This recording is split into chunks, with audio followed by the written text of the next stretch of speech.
Boa noite, irmãos. A alegria mais uma vez estarmos reunidos para adorar ao Senhor, meditarmos na sua palavra. Temos estudado o livro do profeta Isaías e estamos ainda no capítulo 1.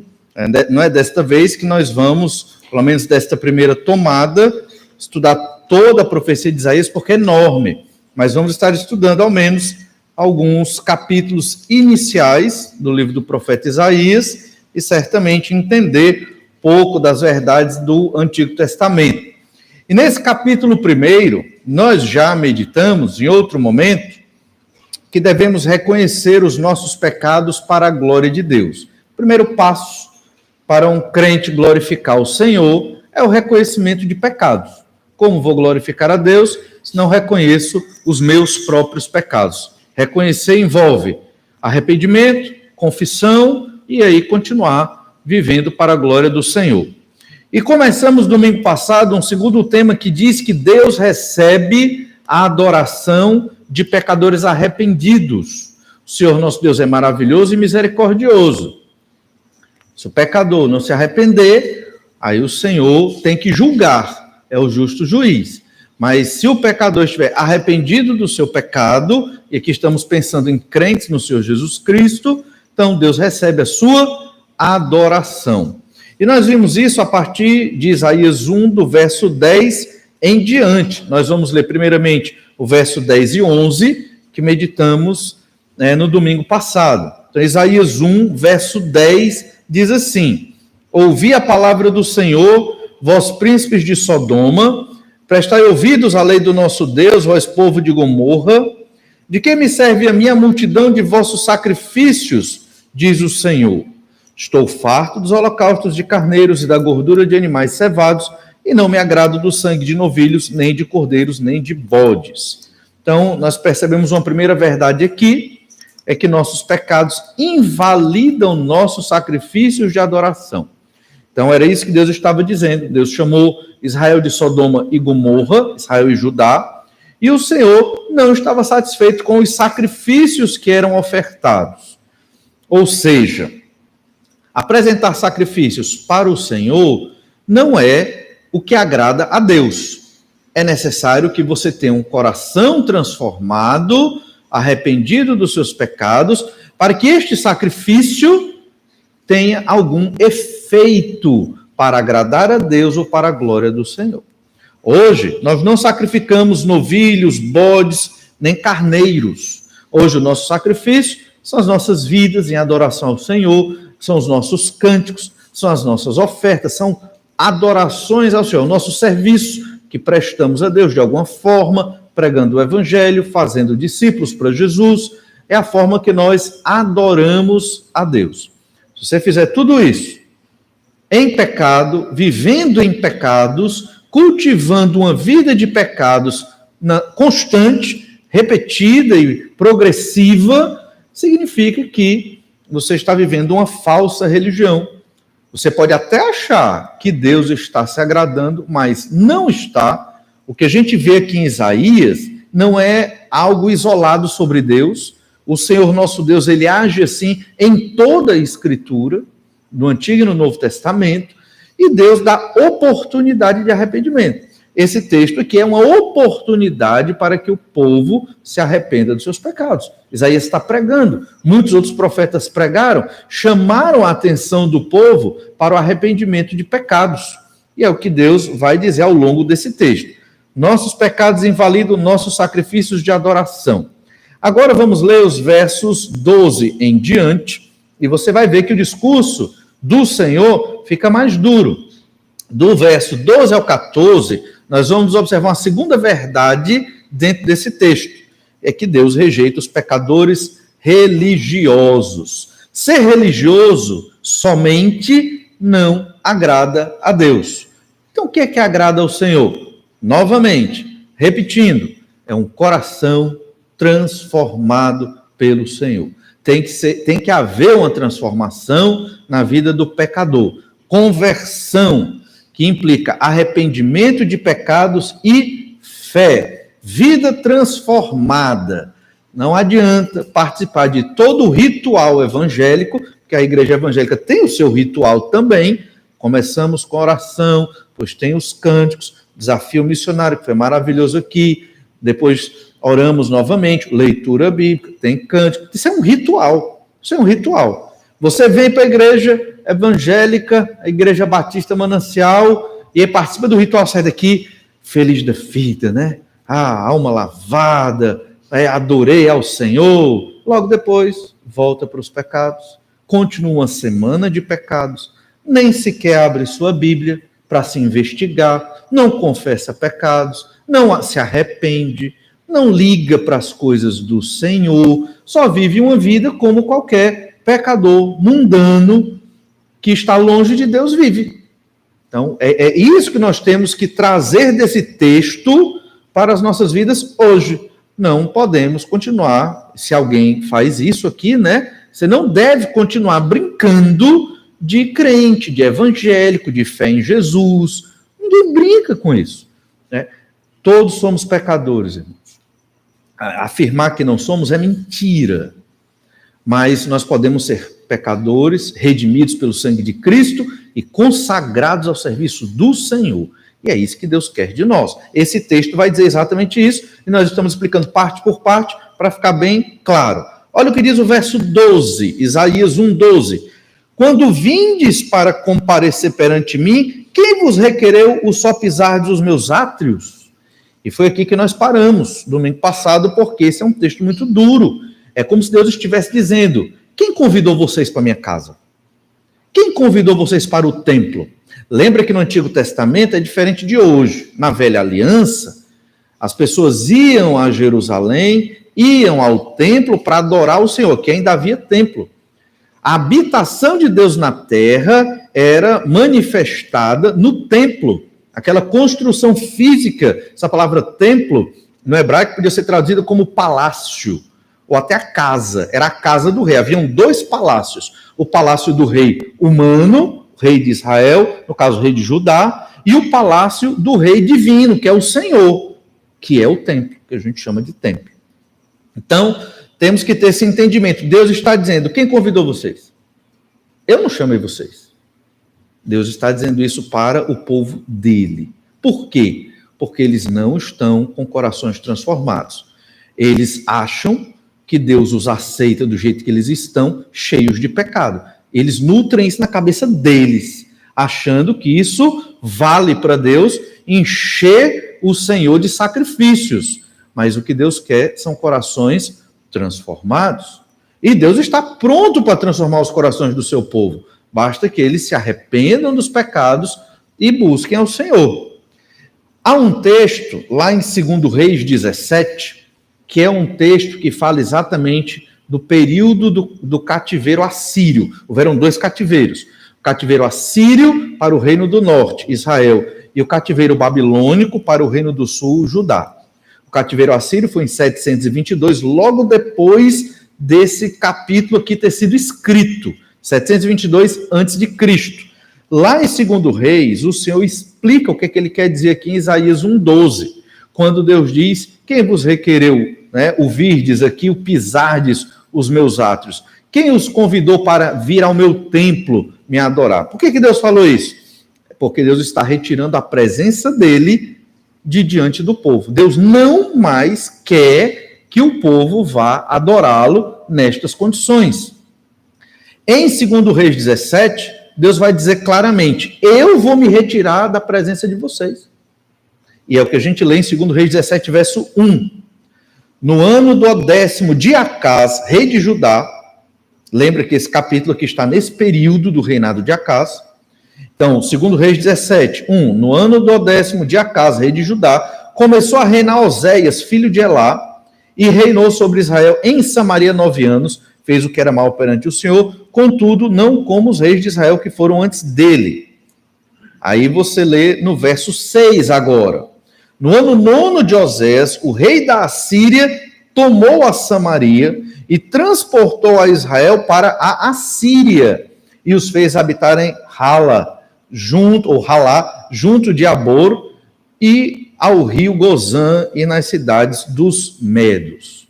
Então, porque o rei viveu nos seus pecados, foi pior do que os outros reis até, então Deus, ele retira Israel da terra que ele deu, lá no período, prometeu essa terra e deu, no período de Josué, agora Deus está retirando de Israel essa terra. Israel são as 10 tribos, e mandou as tribos para a Assíria. O que é que Deus quer dizer com isso? Deus está dizendo, vocês vão sair da minha presença, eu não vou mais estar presente com vocês para abençoá-los. Agora vocês vão desfrutar da maldição. É isso que Deus está dizendo. Segundo Reis 17, verso 18. Pelo que o Senhor muito se indignou contra Israel e o afastou da sua presença, e nada mais ficou senão a tribo de Judá. Então Deus afastou Israel da presença dele. Lembra, eu tenho repetido algumas vezes em alguns dos nossos ensinos, tanto em escola dominical como à noite, que na antiguidade existia um negócio chamado teologia da terra. O que é a teologia da terra? Isso era da cultura da antiguidade. Séculos e séculos foi assim. Todo povo tinha que ter uma terra. E toda terra tinha os seus deuses, suas divindades. Sempre foi assim. Lembra quando Naamã foi curado da sua lepra, após mergulhar 7 vezes no Rio Jordão? Pronto, a cura da lepra, obviamente, operada pelo poder do Senhor. Isso logo depois, ele tudo indica que creu no Messias, no Salvador, no Deus de Israel. E então chega para Eliseu. Ele chega para Eliseu e pede para levar 2 caixas, cestos de terra nos seus jumentos. Aí você, o que significa isso? Significa que Naamã ia fazer uma caixa de areia lá em Damasco, na Síria, para ele se deitar nela, se prostrar e orar ao Senhor, Deus de Israel. Com esse pedido, Naamã estava mostrando que ele creu no Senhor.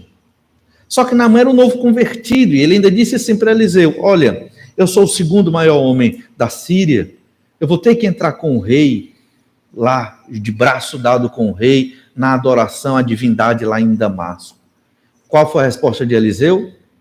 Vai em paz. Por que Eliseu não o criticou? Porque entendeu que ele acabou de se converter, ele ia adorar o Deus de Israel, e que ele ia ter que dar um jeito de resolver essa questão para não adorar as divindades de Damasco. Mas vai e resolve aí o seu problema com Deus, né? Como é que você vai fazer aí para evitar a adoração às divindades de Damasco? Você vai ter que dar um jeito nisso. Mas Eliseu o mandou e despediu em paz. Esse texto mostra a ideia da teologia da terra. Então, quando o Deus de Israel manda o povo para o cativeiro, Deus está dizendo, não te abençoo mais. Eu vou limpar a terra de vocês. Essa terra é minha. Eu dei para vocês, estou tomando. Vão para o cativeiro. O Deus de Israel. Veja como Deus ele é bondoso, ele deu a terra. Por que Deus tirou os cananeus daquela terra, lá no período de Josué? Porque os cananeus precisavam de juízo, viviam em pecados. Foi por isso que Deus fez aquilo. Eles estavam em pecados terríveis.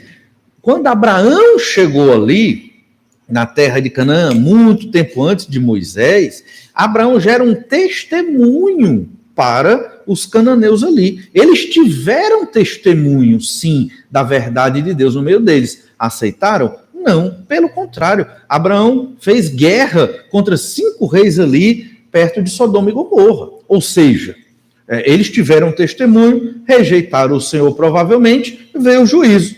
Deus tirou a terra deles, deu para o seu povo que vinha do cativeiro egípcio. E o povo teve oportunidade de prosperar. Deus abençoou ricamente o seu povo. Mas eles escolheram o pecado. Irmãos, a história de Israel é a história da humanidade e a história das nossas vidas, muitas vezes. Não queira ser como Israel, como foi no Antigo Testamento. Queira ser como o remanescente fiel. Né? Não como estes que foram para o cativeiro. Porque é assim que Deus trata com as pessoas. Deus abençoa. Deus está pronto para derramar as bênçãos na sua vida, sim. Não estou falando de riqueza, estou falando de bênçãos celestiais. Agora, quer viver nos pecados? O Senhor vai retirar a presença dele da sua vida, da sua família. E aí virão as dificuldades. Você não sabe por quê? Por quê? Porque você escolheu viver longe de Deus. É simples. Deus ele está aí, de braço aberto. O Senhor quer nos receber, mas na condição dele, santos, né? Arrependidos dos pecados, convertidos. É assim que Deus quer receber a gente, não vivendo em muitos pecados e de qualquer jeito. Esse texto de 2 Reis, dentro do período aqui do reinado de Acaz, mostra exatamente, e também de Oséias, que era o rei daquele período, o rei de Israel, mostra exatamente o que significou o cativeiro. É Deus retirar sua presença de diante do povo. Isso se repete nesse capítulo de 2 Reis 17, olha o verso 20. Pelo que o Senhor rejeitou a toda a descendência de Israel e os afligiu e os entregou nas mãos dos despojadores, até que os expulsou da sua presença. Expulsou Israel da sua presença.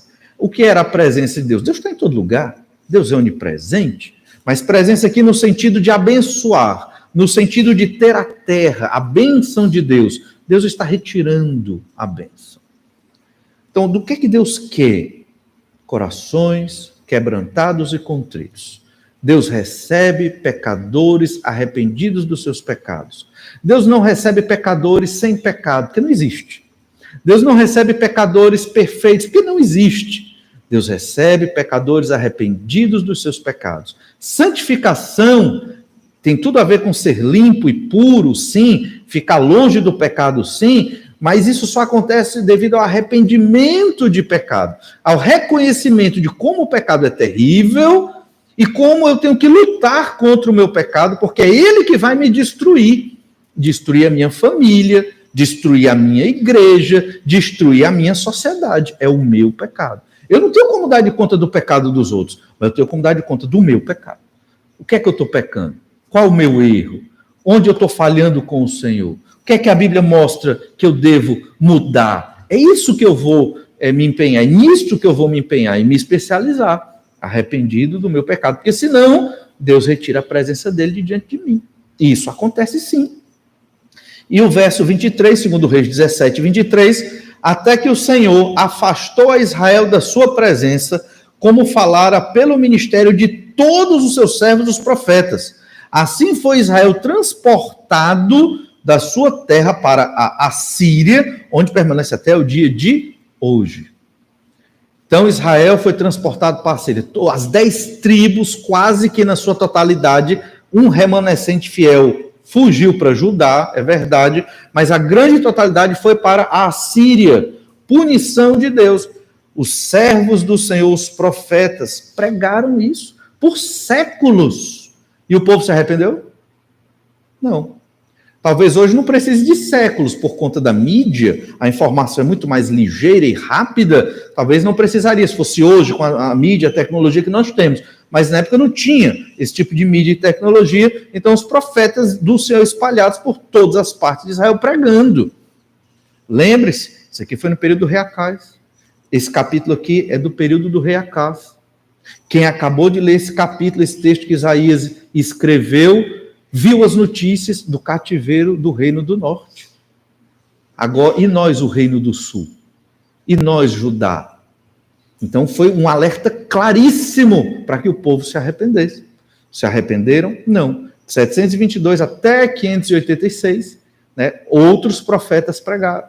E o povo continuou vivendo em pecados. É claro que a gente falou povo, a maioria, mas haviam muitos crentes fiéis, poucos em relação à maioria, claro, poucos, que permaneceram fiéis ao Senhor e muitas vezes foram perseguidos e foram maltratados. Se nós observarmos aqui, os profetas, havia muitos falsos profetas que queriam agradar os reis pecadores, tanto de Israel como de Judá, e os profetas do Senhor, quando tinham uma mensagem contrária ao que era vigente na época, eles eram desprezados, eles eram maltratados. E hoje não é diferente. Né? Os pregadores querem, muitas vezes, para serem aceitos na sociedade, pregar a mensagem vigente, a mensagem aceita pela sociedade, a mensagem coach, a mensagem da autoestima, a mensagem que fala sobre uma teologia da prosperidade, a mensagem que só trata de felicidade. E esquece que nós vivemos num mundo caído e corrompido pelo pecado. É necessário o quê? Arrependimento e fé. É isso que é necessário. A razão do cativeiro assírio, que tem tudo a ver, porque foi o contexto da produção desse capítulo ali, no reinado de Acaz, foi o pecado de Israel contra o Senhor, porque não obedeceram à lei de Deus, não tinham um coração circuncidado ao Senhor, viviam no seu legalismo, viviam numa religiosidade vazia. Olha ainda em 2 Reis 17, 7. Tal sucedeu, porque os filhos de Israel, o que é que sucedeu? Cativeiro assírio. Porque os filhos de Israel pecaram contra o Senhor, seu Deus, que os fizera subir da terra do Egito, de debaixo da mão de Faraó, rei do Egito, e temeram a outros deuses. Por que o autor de 2 Reis 17 fala do êxodo do Egito? Porque eles receberam a terra depois que saíram do Egito, né? Pouco tempo depois. E agora Deus está retirando a terra deles. Por quê? Pecaram contra o Senhor. Imagine um cativeiro. Eu gosto sempre de fazer com que a gente imagine um cativeiro.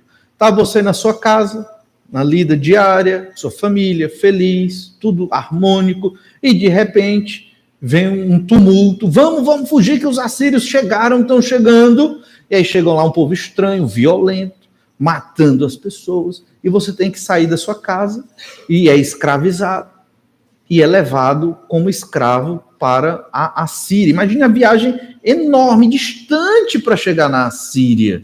Você vai andando, certamente puxado por cavalos ou carros e amarrado ou acorrentado ali. Você virou um escravo.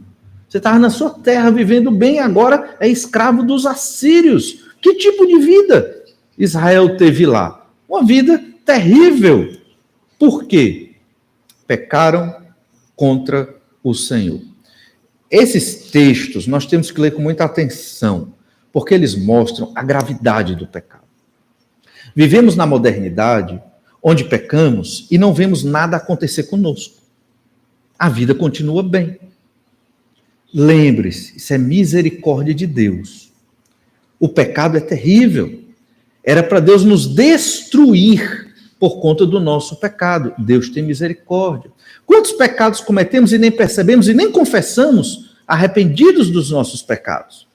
Então nós temos que abrir a nossa mente. Óbvio que Deus perdoa o pecado, mas nós temos que reconhecê-lo e confessá-lo e suplicar o perdão de Deus. Olha os pecados de Israel, 2 Reis 17, verso 12. E serviram os ídolos, dos quais o Senhor lhes tinha dito, não fareis estas coisas. Serviram os ídolos.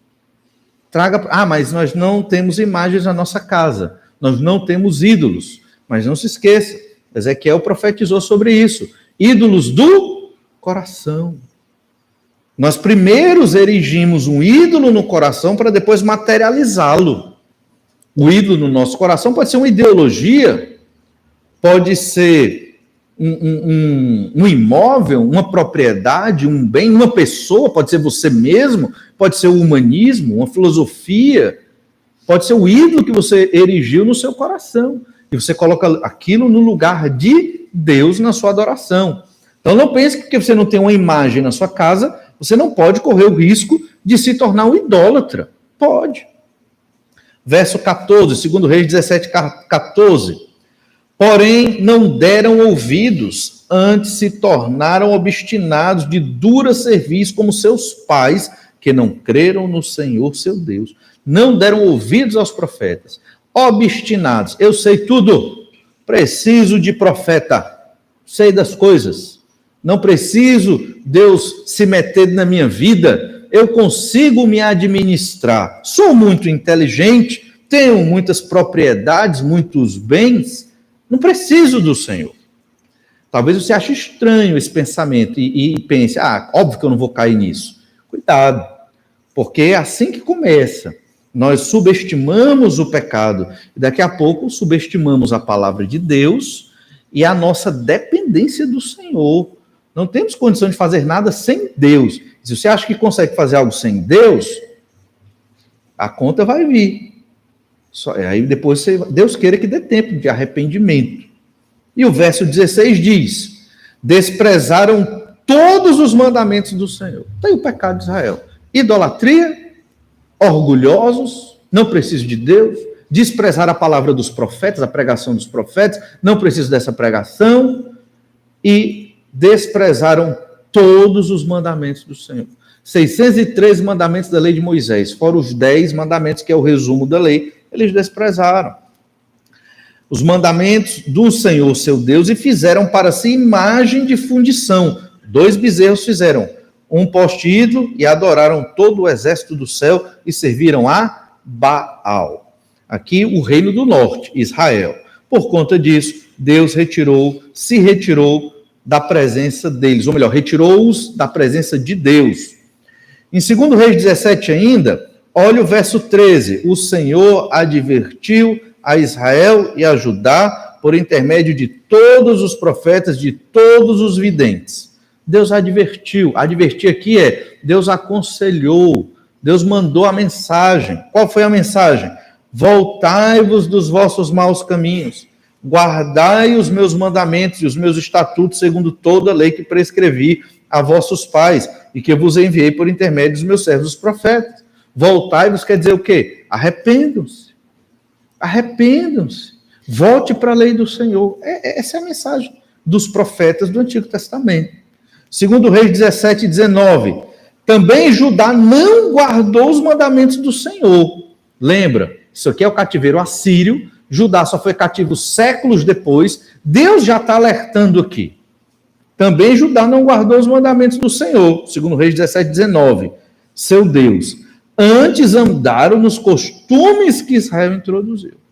E aí entra Isaías. A mensagem de Isaías é porque Judá está seguindo os caminhos de Israel, a nação irmã.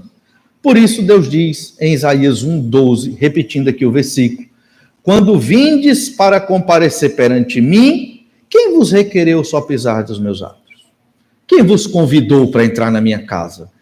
Cheios de pecado. É o que Deus está dizendo. Então Deus está dizendo que não é para o povo ir lá adorar o Senhor? Não. A gente vai ver na conclusão desse texto. Deus está dizendo, arrependam-se do pecado, se convertam e venham. Mas desse jeito não. Cheios de pecado não. Confesse o pecado arrependido, tenha uma vida transformada, aí você vem adorar. É o que o Senhor está dizendo. No verso 13, Deus diz ainda, Isaías 1:13, não continueis a trazer ofertas vãs. São ofertas vãs, ofertas inúteis, ofertas falsas, ofertas sem valor. O incenso é para mim abominação. Abominação é algo que Deus considera insuportável. Deus não suporta mais a oferta do povo. E também as festas de lua nova, os sábados e a convocação das congregações, não posso suportar iniquidade associada ao ajuntamento solene. O povo se ajuntava para adorar a Deus. Todas as congregações ali tinham a guarda do sábado e outras festas religiosas para a glória de Deus. Tudo muito bonito, tudo muito ensaiado, com os cânticos, com toda a métrica, com tudo o que era dito lá na lei de Moisés, que Israel devia fazer, que era muito bonito, mas Deus não suporta. Por quê? Porque na nossa adoração a Deus tem uma coisa mais importante do que a forma. Na velha aliança, a forma era muito mais importante do que na nova aliança. Na velha aliança, o culto levítico, ele é todo discriminado. Tudo que deve ser feito, a roupa do sacerdote, na nova aliança, não tem dizendo na Bíblia que tem que vir de gravata, a gente veio para ficar bonitinho. Mas na velha aliança, o sacerdote tinha que vir todo paramentado, com tudo bem delimitado, como era dito na lei lá em Levítico. Então, o culto levítico, ele era muito focado na forma, em muitos aspectos. Mas, mesmo assim, Deus não se agrada quando a forma é perfeita, mas o conteúdo, a substância, é falha. Num culto como o da velha aliança. Imagine a nova aliança. Na nova aliança temos mais liberdade de culto, porque não temos tantas regras e normas no Novo Testamento para o nosso culto. Tem os elementos que deve ter um culto e pronto. No Novo Testamento não diz que as cadeiras têm que estar nessa disposição. Isso aqui é porque facilita a nossa vida. Mas poderia estar em outra disposição, por exemplo. Mas o que nós queremos mostrar é que Deus se importa mais com o conteúdo da adoração do pecador do que com a forma que o pecador está expressando. Ele pode estar cumprindo todo o culto levítico aqui, mas Deus não quer receber. Deus está enojado, são inúteis e sem validade aquelas ofertas. Deus não consegue suportar o culto de adoração a ele, o culto que Judá presta no templo a ele. Olha Isaías 1,14. As vossas festas da lua nova e as vossas solenidades, a minha alma as aborrece, já me são pesadas, estou cansado de as sofrer. Às vezes, hoje, é muito comum na modernidade, o pecador vai para uma igreja e canta, e se emociona, e chora, e dança, e pula, sai revigorado da igreja. Mas ele não para pensar. E o Senhor recebeu? Deus se agradou do que eu fiz? Porque a gente tem uma ilusão, uma ideia muito errada de que nós chegamos na igreja para receber. E não é. Talvez a disposição das cadeiras faça isso, não sei. Mas nós chegamos na igreja para ofertar a Deus, para dar para Deus a nossa adoração. Nós vamos entregar ofertas de louvor ao Senhor. Entregar nossa vida novamente. Entregar tudo o que nós temos ao Senhor. Essa é a atitude do culto, de prestar um culto a Deus. Você não senta nessa cadeira e fica recebendo as bênçãos. Não é só assim. É claro que Deus abençoa, é claro. Mas abençoa porque estar na presença do Senhor é maravilhoso. Mas um culto a Deus é para nós entregarmos ao Senhor, entende? Essa é a ideia. Esse é o objetivo de um culto. Então, veja que nós temos que meditar. Será que o senhor está cansado de sofrer as músicas que eu canto para o Senhor? Parou para pensar? E não independe se você é desafinado como eu ou não, não importa, né? Mas se você entoa cânticos a Deus com o coração quebrantado e contrito, Deus vai se agradar do seu cântico. Mas se você vive em pecados, não se arrepende, continua nos pecados e entoa um cântico a Deus, é complicado. Você tem que se arrepender dos seus pecados para que o Senhor receba a sua adoração. Então, quando você vai num culto, nesta igreja, ou qualquer outra igreja, é nisso que você tem que pensar. Deus está recebendo esta minha adoração? Eu vim preparado para entregar algo a Deus? Qual é a minha oferta a Deus hoje? Estou falando de dinheiro. É a minha vida. Eu vim pronto para entregar minha vida ao Senhor mais uma vez, reenfatizar isso a cada culto. Olha o verso 15. Isaías 1,15. Pelo que quando estendeis as mãos, escondo de vós os olhos. Sim, quando multiplicais as vossas orações, não as ouço, porque as vossas mãos estão cheias de sangue. E aqui vamos entrar numa terceira verdade dos pecados da nação e dos reis de Judá. Pecados terríveis, de violência e de maus tratos aqui. Mas Deus, ele não recebe a adoração, não responde, não ouve as orações, porque o povo está imerso em pecados.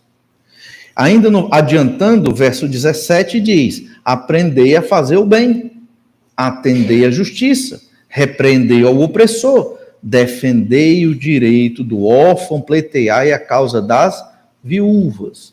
Um dos grandes pecados da nação de Israel nesse período é que eles não estavam cuidando uns dos outros. As viúvas estavam sendo desprezadas pelas autoridades e pelo povo, porque o povo podia pressionar as autoridades para cuidar das viúvas e dos órfãos, que eram os pobres da época, não estavam sendo cuidados. E Deus, ele está criticando Israel porque Israel adora, mas não está cuidando dos necessitados do seu povo. Como pode? Deus rejeita os pecadores religiosos, mas, terceira verdade, Deus aceita a adoração de pecadores arrependidos. Olha o contraste no verso 16. Lavai-vos, purificai-vos, tirai a maldade dos vossos atos de diante dos meus olhos, cessai de fazer o mal. É simples. Se arrependa dos seus pecados. se lave da sua iniquidade, se purifique. Estudando o Salmo 51, e aqui se aplica esse princípio, lavar-se, purificar-se é como aquele leproso que precisava se lavar para testemunhar que ficou limpo e curado da sua lepra. A ideia é que o pecador é como um leproso, e ele tem que receber aqueles banhos cerimoniais que o sacerdote passava, porque aqueles banhos atestavam que ele ficou curado e limpo da lepra, e limpo da lepra ele voltava para a cidade, ele voltava para a sociedade. Os leprosos viviam nas cavernas, eles viviam longe da comunidade para não transmitir essa lepra. Eles não podiam chegar próximo, eram socialmente rejeitados. Como era terrível, além de estar com uma doença horrível, era muito parecido com a hanseníase, acredita-se, além de estarem com uma doença horrível, eles eram rejeitados por lei de Israel, lei que o Senhor deixou. Mas purificados, eles podiam voltar ao convívio. Essa é a mesma ideia. Pecador arrependido, que confessa o seu pecado, que percebe a seriedade do pecado e está arrependido e contrito, Deus recebe, Deus aceita a adoração, aceita o louvor, e Deus abençoa, e Deus deixa a presença dele estar na vida desse pecador arrependido. Mas tirai a maldade de vossos atos, de diante dos meus olhos. Tem que ter conversão, tem que deixar a maldade, não pode viver na maldade. Cessai de fazer o mal. O lavar e o purificar-se é bem claro lá em Levítico. Levítico é o livro da santidade do Antigo Testamento. Então, qual o livro que trata de santidade no Antigo Testamento? Levítico. Levítico tem 5 manuais sobre a santidade em Israel. E lá no verso 10, ele só tem 3 capítulos narrativos, o resto é tudo lei no livro de Levítico, que é meio enfadonho para ler, mas do capítulo 8 ao 10 é narrativa. No capítulo 10, verso 10, nós lemos assim: para fazerdes diferença entre o santo e o profano, e entre o imundo e o limpo. Então, o que é o profano? É o imundo. O que é o santo? É o limpo. Então, purificar-se, lavar-se aqui, é uma figura que significa seja santo, seja purificado do seu pecado. E em Levítico 17:15, ainda, nós lemos: todo homem, quer natural, quer estrangeiro, que comer o que morre por si ou dilacerado, lavará suas vestes, banhar-se-á em água e será imundo até a tarde. Depois será limpo. Mas se não as lavar nem banhar o corpo, levará sobre si a sua iniquidade. O que é que significa isso? Isso é só um texto que eu destaquei como exemplo de algo que acontecia corriqueiramente, como você comer uma comida proibida. Você comeu uma comida proibida que não deveria comer, segundo a lei de Moisés. E então você tinha que se purificar, tinha que se lavar. Isso tinha algo a ver com a higiene? Sim, mas não era o principal. O principal era o quê? Santidade diante do Senhor. Isso simbolizava a santidade diante de Deus. Todo crente tem que estar sempre limpo. Como? Se arrependendo e confessando seus pecados constantemente e várias vezes durante o dia. Olha, é bem possível que se um dia você acordou triste, sem motivo nenhum, pode muito bem ser pecados não confessados. Pecados trazem tristeza para nós, crentes em Jesus, e para os não crentes também. Pecados trazem depressão. Pecados destroem a vida das pessoas. E as pessoas que não são crentes no Senhor Jesus Cristo, elas vivem nos pecados se iludindo que são felizes. É ilusão. Porque o pecado é destrutivo. Então, às vezes, ser crente em Jesus pode acordar e dizer: estou tão estranho hoje, o que será? Olha, confesse logo. Mas eu não sei, pastor, o que confessar. Confesse até os pecados que você não sabe que cometeu e pode vir a ter cometido. E peça a Deus: Senhor, me ilumina para que eu descubra o meu pecado. E vá ler sua Bíblia. O Espírito Santo vai falar com você. Não tenha dúvida. E você vai perceber: meu Deus, olha aqui na minha cara. Eu li na Escritura, eu sou assim. E aí você vai confessar o seu pecado. Entende? Mas imagine, você tem pecados, não os vê, não os percebe e os comete. Você está se maltratando, você está se destruindo e as pessoas ao seu redor. Isso vai trazer muitos problemas a curto, médio e longo prazo. Então, por isso que no verso 15 é dito, porque as vossas mãos estão cheias de sangue. E aí no verso 17 novamente, defender o direito do órfão, pleitear a causa das viúvas. Então o que era esse sangue? O que era a causa dos órfãos e das viúvas? Isso aqui é um pecado que o Senhor está atacando, um pecado que Israel cometia. Eles não ajudavam uns aos outros, principalmente o rei, a corte, não estava nem aí para os que estavam passando fome, órfãos e viúvas. Veja como a vontade de Deus chega no âmbito social de Israel. Lembrando, a igreja não é Israel, certo? Então nós não temos que viver exatamente isso. Nós não temos que ter um programa social de assistência para as comunidades. Isso não é ministério da igreja na nova aliança, mas era na velha aliança. Então quer dizer que a igreja não deve auxiliar os pobres, os necessitados? A igreja pode fazer isso na figura dos seus membros, obviamente, mas esse não é um ministério claro da igreja. O mais próximo que nós temos no Novo Testamento disso é que os crentes devem cuidar uns dos outros, primeiros da família, da fé. Já é difícil cuidar uns dos outros, dos necessitados. E, obviamente, nós devemos amparar outros necessitados, mas entendendo que a pobreza no mundo não vai acabar com o ministério da igreja. E por que fazemos isso? Fazemos isso por gratidão a Deus. Deus nos deu tanto, vamos auxiliar outras pessoas que precisam. O que é difícil na nossa nação, você auxiliar uma pessoa que precisa, que é muito complicado. Não vamos entrar aqui nos detalhes, mas é muito complicado. Mas eu quero destacar que a igreja não tem esse ministério claro. Tem que auxiliar órfãos e viúvas da igreja, sim. Dos santos, da família da fé, sim. E, se possível, os de fora, sim. Se possível. É possível ter ministérios e serviços assim, mas não é o principal. Muitas igrejas se perderam porque colocaram a assistência social como o principal. E esqueceram de quê? Glória a Deus, adoração, pregação do evangelho. Isso está na frente no ministério da igreja.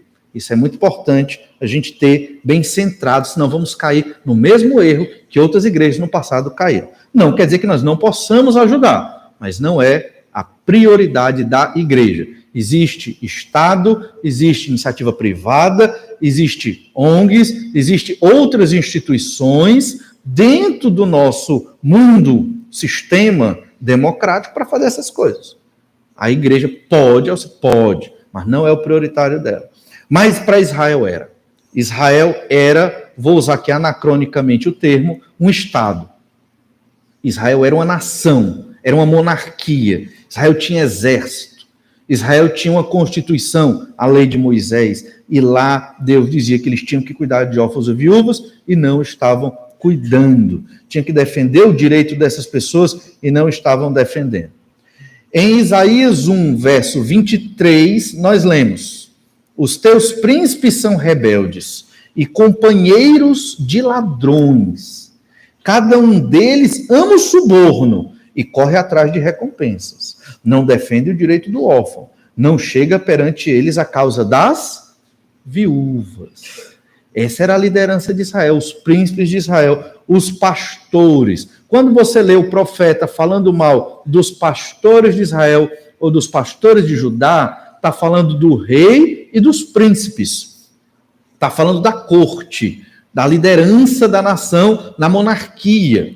E aqui claramente Deus está dizendo, os seus príncipes são rebeldes, são corruptos. Eles estavam roubando os recursos dos pobres. Esse era o pecado. Agora, isso aqui a gente aplica no nosso Estado, né? Quando os políticos roubam recursos e não tem recurso suficiente para um tipo de política pública, ou de saneamento, ou de melhoria de trabalho, ou de melhor educação, uma política pública sustentável. Às vezes não existem políticas assim, porque não há recursos. Mas como se o Brasil é rico? E aí entra o problema.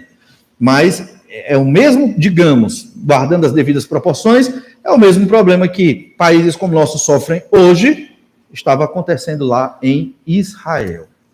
E Israel foi criticado pelo Senhor porque sua liderança era corrupta e os pobres não estavam sendo cuidados. Então Deus diz, se convertam e eu recebo vocês.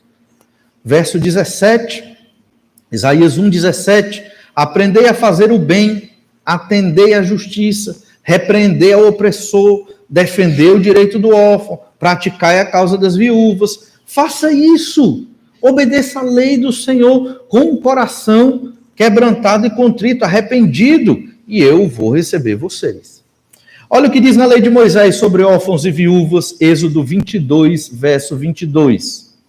A nenhuma viúva nem órfão afligireis. A lei começa assim, você não vai afligir, maltratar nenhuma viúva e nenhum órfão.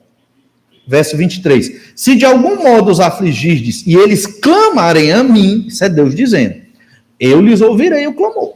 A minha ira se acenderá e vos matarei. A espada, vossas mulheres ficarão viúvas e vossos filhos órfãos. Se vocês não cuidarem dos órfãos e das viúvas. Veja como Deus foi duro aqui. Deuteronômio 10, 17. Pois o Senhor vosso Deus é o Deus dos deuses e o Senhor dos senhores, o Deus grande, poderoso e temível, que não faz acepção de pessoas, nem aceita suborno, que faz justiça ao órfão e à viúva e ama o estrangeiro, dando-lhe pão e vestes. Então o Senhor queria que a sua nação cuidasse dos órfãos, das viúvas, dos estrangeiros, com pão e roupa, o básico, o necessário. Isso aqui é o que a gente chama de política pública, obviamente numa monarquia, numa teocracia, porque Deus era o rei, que se comunicava diretamente ali, até um certo tempo, através dos profetas, e Israel devia dar essa assistência. Por não fazerem isso, uma das razões é esse tipo de pecado, muito enfático no livro de Isaías, né? Cativeiro. Vão perder a terra, Deus vai puni-los. Veja como é grave o pecado. E aqui é o pecado de não amar o próximo. Não cuidar de órfãos e viúvas é não amar o seu próximo. Ainda, verso 18, Isaías 1,18. Vinde, pois, e arrazoemos, diz o Senhor, ainda que os vossos pecados sejam como a escarlata, eles se tornarão brancos como a neve, ainda que sejam vermelhos como o carmesim, se tornarão como a lã. Uma palavra que a gente lê rápido aqui, um verbo é o verbo arrazoar. Arrazoemos. Em outra versão, ele pode ser verbo arguir. Vinde depois e vamos arguir, diz o Senhor. Ou argumentemos, diz o Senhor. Que verbo é esse? Esse é um verbo hebraico que tem o sentido de um argumento, uma argumentação judicial. É a argumentação no fórum, a argumentação diante dos juízes que vão, obviamente, julgar. É a palavra para ser justificado. E aqui, esse versículo 18 é a versão veterotestamentária da justificação pela fé. A gente estudou a Epístola de Paulo aos Romanos, falou muito da justificação pela fé. Justificação pela fé está sendo descrita aqui, em Isaías 1,18, na mente do povo do Antigo Testamento. Arrazoemos, diz o Senhor, ou seja, venham ser justificados. Recebam a declaração de justos. Como? Ainda que os vossos pecados sejam como a escarlata, se tornarão brancos como a neve. Ainda que sejam vermelhos como o carmesim, se tornarão como a lã. Deus está prometendo, eu vou purificar o pecado de vocês. É Deus que vai fazer isso. O que é que o ser humano precisa? Se arrepender dos seus pecados, só isso. Se arrependa dos seus pecados. Só que arrependimento, na nossa cultura, significa uma emoção. Cuidado com as emoções. Nosso coração é desesperadamente corrupto. Cuidado com as emoções. Arrependimento não é emoção. Arrependimento é uma decisão de não mais viver neste pecado. Eu não vou mais viver nesse pecado. Acabou. Aí se eu cair de novo, eu não vou pensar que eu vou cair de novo. Eu vou lutar e me disciplinar e batalhar para não cair neste pecado, porque eu sei que o pecado é a minha ruína. Então isso é arrependimento de pecado. E Deus vai e promete purificar ali os pecadores. Recompensa. Depois que você entende a vontade do Senhor, confessa o seu pecado e se arrepende, Deus lhe garante uma recompensa. Verso 19. Se quiserdes e me ouvirdes, Isaías 1,19, comereis o melhor desta terra. Basta você querer. Se arrepender do pecado, obedecer à palavra, confessar, ter um coração arrependido, pecou, confessa, pede perdão e continua. Se você se arrepender do seu pecado, se você quiser isso e me ouvir, Deus falando, e me ouvir, você vai ser abençoado. Você vai comer o melhor desta terra, a terra prometida que Deus deu para o seu povo.